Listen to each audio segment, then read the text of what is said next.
그래서 질문을 잘 이끌어내는 대화법은요, 어떤 공감하고 서로 이야기하고 생각할 수 있는 거리를 여백을 주는 질문이라고 생각하시면 되겠습니다. 질문을 잘 이끌어내는 대화법이 있나요? 질문을 잘 이끌 수 있는 대화법이 있습니다. 근데 어떤 질문을 만들어내는 기술보다는요, 아이가 질문할 수 있는 마음의 공간을 넓혀준다라고 생각하시면 훨씬 더 잘 질문하실 수 있을 것 같습니다. 그래서 부모가 주도적으로 아이에게 어떤 내용을 확인하고 정답을 묻고 지식을 체크하는 이 엄마 중심적인 이런 질문보다는요, 아이가 중심적으로 질문하고 생각할 수 있게 이런 마음의 공간을 열어두시는 대화법이 훨씬 좋습니다. 예를 들면 로빈스 크루소 책을 읽었다고 한다면 거기서 나온 주인공 이름 뭐였지? 그때 이 사람 마음이 어땠어? 왜 항해를 했지? 잘 기억하고 있구나. 이렇게 대화를 이어가게 되면 아이가 굉장히 긴장하게 되거든요. 아, 내가 이거 질문하다 틀리면 어떡하지? 엄마가 실망하지 않을까? 이렇게 생각하기 때문에 이런 닫힌 질문보다는요, 열린 질문이 훨씬 좋습니다. 구체적으로 질문하는 거죠. 아, 나는 배가 난파되고 이런 상황에서 나 혼자 살아났으면 나는 되는 일도 하나도 없어 라고 생각하면서 굉장히 불평하고 우울했을 것 같은데 이 사람은 감사한 걸 기록했네. 너는 이 상황이 됐더라면 마음이 어떨 것 같아? 요즘 너는 감사하기 어려운 상황이 있니? 그럴 때 너는 어떤 걸 선택하면 좋을 것 같아? 이런 조금 더 구체적인 질문들 또는 생각을 물어보고 아이의 마음 상태, 감정을 물어보는 질문들을 통해서 아이와 자연스럽게 대화로 이어질 수 있습니다. 그래서 질문을 잘 이끌어내는 대화법은요, 어떤 공감하고 서로 이야기하고 생각할 수 있는 거리를 여백을 주는 질문이라고 생각하시면 되겠습니다. 질문을 잘 이끄는 대화법을 5가지로 정리해 봤는데요. 첫 번째는 닫힌 질문이 아니라 열린 질문을 많이 해주세요. 북한 원칙에 따른 질문이 필요할 때도 있는데요. 아이의 생각이나 감정이나 상황에 대해서 많이 대화할 수 있는 이런 정답이 없는 질문들을 많이 해주시는 것이 좋습니다. 두 번째는요, 정답을 기대하지 마세요. 저도 아이와 대화하다 보면요, 뭐 이런 질문을 하지? 라는 생각이 들거나 이건 중심 내용이 아니라 되게 곁다리 내용인데 왜 이거를 자꾸 이야기하지? 라면서 마음이 이렇게 실망스러울 때가 사실 있거든요.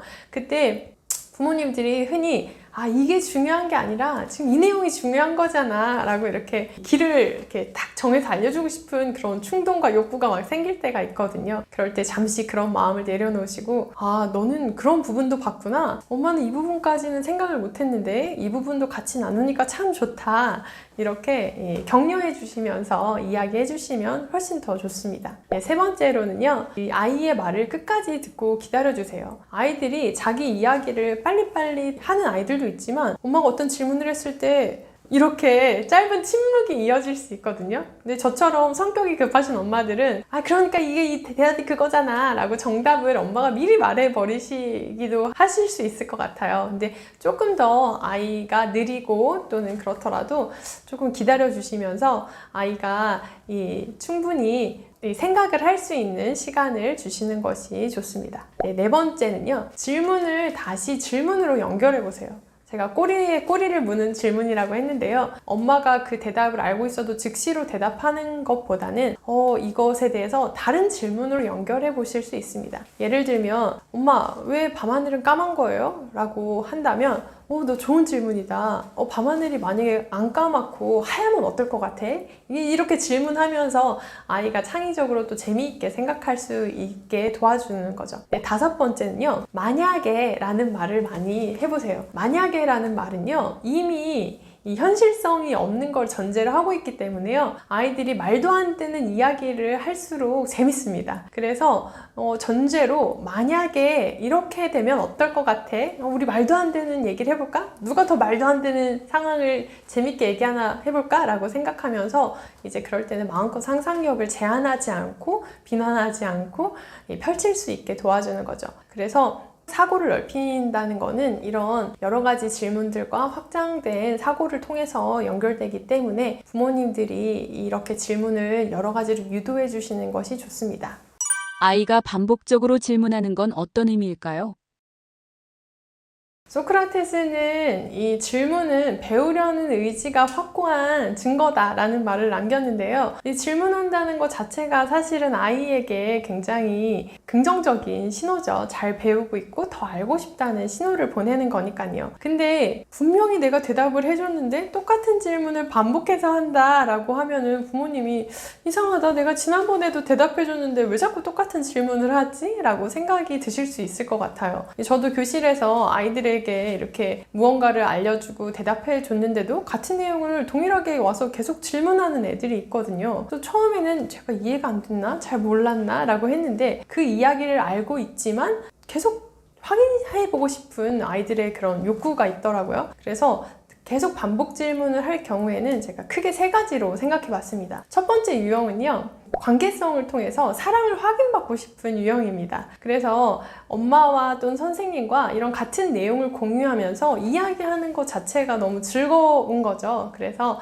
관계성에서 사랑받고 같은 내용을 공유하고 싶어 이런 사인을 보내는 것이기 때문에 아이가 이런 반복하는 질문을 할 때는 나랑 이야기하는 게 즐겁구나, 같은 내용을 공유하는 게 즐겁구나 라는 생각을 가지고 이전에 대답해 준 거랑 또 다른 내용으로 또 즐겁게 교제할 수 있을 것 같습니다. 네, 두 번째는요, 아이가 감정적인 확신을 얻고 싶어 하는 경우가 많습니다. 예를 들면 지구는 둥글다고 했는데 왜 내가 사는 땅은 평평하지? 이런 불안한 생각을 가지고 있을 수 있거든요. 그때 이 부모가 이 아이는 이미 대답을 얻었지만, 정답이 있지만 이것을 또 다른 확신이 들 때까지, 이런 불안한 마음이 사라질 때까지 확신을 자꾸 듣고 싶어 하는구나 라고 평가하셔서 이 아이가 왜 내면에 어떤 마음과 감정 상태로 이거를 질문했는지 역으로 또 질문해 보실 수 있습니다. 네, 세 번째는요, 지식적으로 자기 스스로 구조화하고 싶어 하는 학생인데요. 이 학생의 경우는 이 질문에 대해서 정답을 듣긴 했지만 그게 아직 소화가 자기 걸로 안 된 상태입니다. 그래서 아이들이 자기 안에 있는 이미 가지고 있던 기존의 지식과 새로운 지식을 연결해서 재창조하고 계속 구조화하고 이런 작업을 하는데요.